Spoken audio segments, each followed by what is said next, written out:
me watch MTV. So like watching girls like Snooki and JWoww and Courtney Love being famous just for getting drunk and stoned. And my grandmother would always tell me, back in Baghdad, they would just be stoned. Oh man, I'm also an actor. You guys may not have seen me on television, but like, yeah, you might have. But you know, they always bring me in as an audition for a terrorist. Do I look like a terrorist? Do I look like a terrorist to you? I think I'm a fan, a little bit. You know what? I hear it has something to do with my headshot. All right, so I'm going to show you guys my headshot. You tell me if I look like a terrorist. Okay, I'm going to show you my headshot. You tell me if I look like a terrorist. Okay, 1 second. You want bottle or towel? Hello. Yeah, I think I'm picking up what they're putting down, right? Holy shit! It's right! That's it! It's like, boom! Oh, fuck, that's the problem. Seriously, though, I mean, my agents tell me, they say, Brandon, you have a face that says, I love life. But you have shoulders that say, Death to America! I'm so happy lockdown's over. I mean, I'm mostly happy lockdown's over. Because, I mean, I'm not going to lie, there was a part of me that enjoyed lockdown. You know, there was a part of me, and I'll tell you which part of me that liked lockdown. It was the part of me that was enjoying that everybody else was suffering. That felt good, I'm not gonna lie. No, I mean, it's good to be out. I was really sick of those COVID-friendly strip clubs. Guys, you know what I'm talking about? Those COVID-friendly strip clubs where the ladies put piece of clothing on after piece of clothing on and just walk away from you. You know what I'm talking about? You just e-transfer them in the end? Oh yeah, sexy! Honestly, guys, listen, I haven't had a lot to be happy about. I've been relying on hope and destiny and sunshine and faith and all the other girls online on OnlyFans. They've been really, really helpful to get through this thing. Oh boy, I mean, listen guys, I'm single again. You know, it's hard. It's hard, because for me, I like a bigger girl. I like a little thickness, you know? Like I like a bigger girl. That's just me. I'll tell you why. I mean, it's like for me, being with a big girl is like winning the lottery. Honestly, because I wouldn't tell anyone if I won the lottery.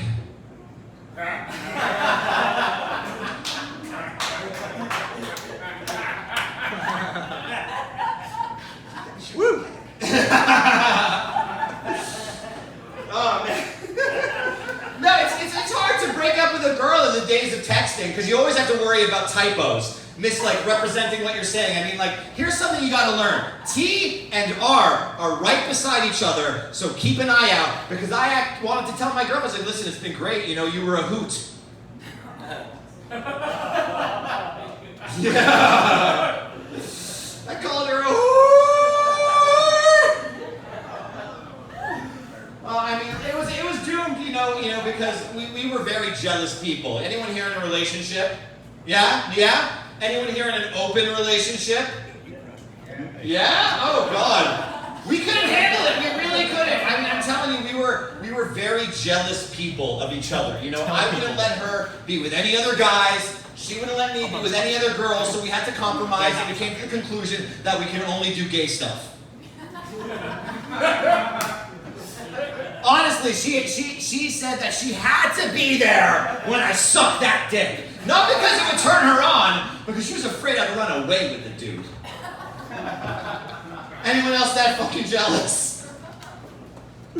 Oh, I'm sorry, your face is just like, well, I don't know if I approve of the hairy man with a penis in his mouth. Oh! Because technically these are also cubes, so that's more than you've ever seen in a single porno. Yeah, seriously. Onset at puberty, there for the rest of your life. I see you're wearing a hat, sir, which is okay because I think I know what's going on. I too know this feeling. Well, let me ask you a question. Have you ever like walked past a homeless guy with a full head of hair and just thought to yourself, what a waste? You could have done anything with it. Dude, I was watching this History Channel thing about these two brothers that made shoes together. They were the guys behind Adidas and Puma. these two German brothers, they were behind Adidas and Puma, and they made shoes together. And like the whole history of these companies is interesting. But there was a curious part of the documentary where it was like, between 1935 and 1945, the brothers took some time off of shoemaking. I mean, you just glossed over it like that? Yeah, I mean, like, seriously, I mean, at this point, we're still buying Adidas and Pumas. I mean, here's the thing. I'm not about cancel culture, but the thing is we're still buying Adidas and Pumas. Volkswagen was started by Adolf Hitler, yet I can't see a Kevin Spacey movie? Someone's finally sticking up for K-Pax! I mean, let's be real. Hitler killed 6 million Jews. Kevin Spacey hit on a 16-year-old. And I'll tell you what, when I was 16, I would have I'm not finishing that sentence. The cameras are on. Baby, I'm only with you.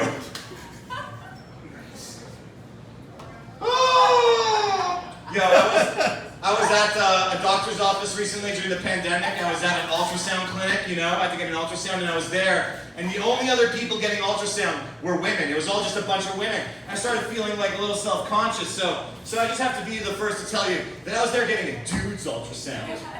You know, like an ultrasound for like men, you know? Like a tough ultrasound, you know? Like a man's ultrasound, you know, like an ultrasound that you have like a beer with, you know, like smoke a cigar. Yeah. You know, an ultrasound that wants to watch hockey. I have testicular ultrasound.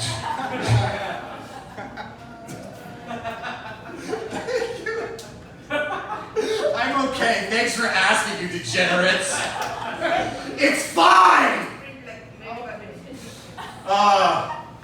You know, I'm gonna skip that one. Fuck it. Anyone ever read the Bible, the Old Testament? Yeah? No? Anyone? You've read it? A little bit. Daniel? Yeah. I know you. Oh yeah, I know you fucking read the Bible. Oh my God. Guy makes it feel good going to sleep at night. He's like, somebody cares! But there's a moment in the Bible that really caught my eye. It was actually kind of risque.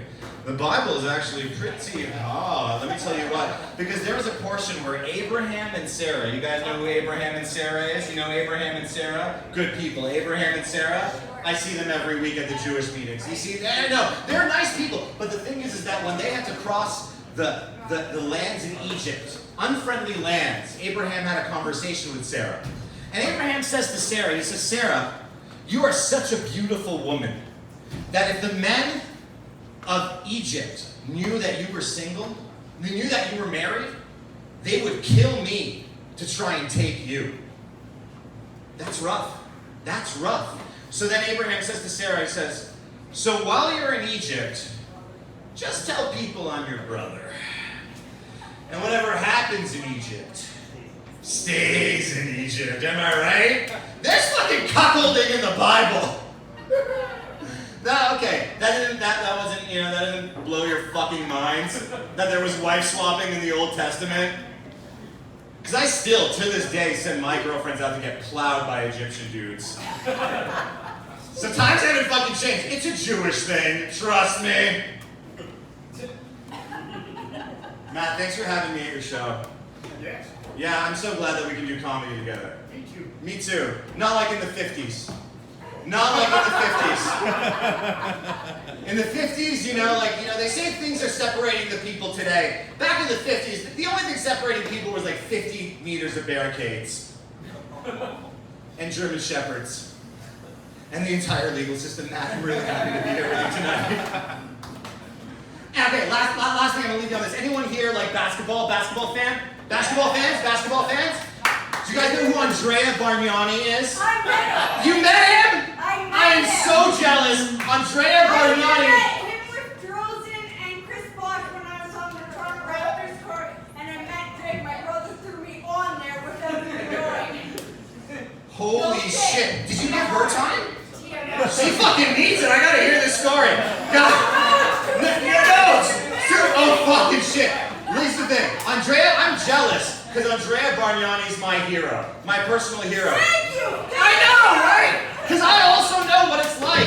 Like, listen, I know what it's like to come into this industry with nothing but gobs of potential. First overall pick. I know what it's like to come in to this industry with everybody looking up to me. And I also know what it's like to disappoint every single one of them. Woo! Woo! Thank you guys so much. It's great, Zakkai.